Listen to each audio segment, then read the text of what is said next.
மும்பைக்குள்ள வந்தால் என் காலை வெட்டுவேன், இங்க் அடிப்பேன்னு. நான் மும்பைக்கு வரத்தான் போகிறேன், நீ இங்க் அடிச்சு பாரு, காலை வெட்டிப்பாரு, அதெல்லாம் ரெண்டோட பார்த்துடலாம். ஏங்க வேலை இல்லாமல் 2 பேர் சுற்றிக்கிட்டு இருக்கிறாங்க. அங்கே பார்த்தீங்கன்னா ஆதித்ய தாக்கரே, ராஜ் தாக்கரே, இவங்கெல்லாம் யாருங்க? அங்கிருந்து என்னை மிரட்டிக்கிட்டு இருக்காங்க. நான் பெருமைப்படுறேன். ஒரு விவசாயினுடைய பையன் இன்னைக்கு தாக்கரேவனுடைய கோபத்தை நான் சம்பாரிச்சிருக்கிறேன். எனக்கே அது ஆச்சரியம்தான். எங்கள் அப்பா படித்தது 10வது, அம்மா படித்தது 6வது. எல்லாம் இத்தனை நாளாக ஆடு மாடு தான் மேய்ச்சிட்டு இருந்தாங்க. இப்போ உடம்பு சரியில்லை, ஆடு மாடு மேய்க்கிறதுல அந்த ஆடு மாட்டை நான் மேய்க்கிறேன்.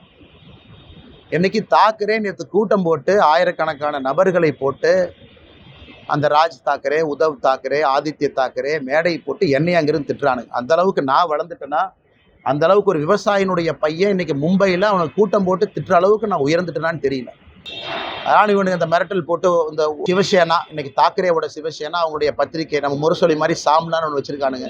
அதில் எழுதியிருக்கானுங்க, மும்பைக்குள்ள வந்தால் என் காலை வெட்டுவேன், இங்க் அடிப்பேன்னு. நான் மும்பைக்கு வரத்தான் போகிறேன், நீ இங்க் அடிச்சு பாரு, காலை வெட்டிப்பாரு, அதெல்லாம் ரெண்டோட பார்த்துடலாம்.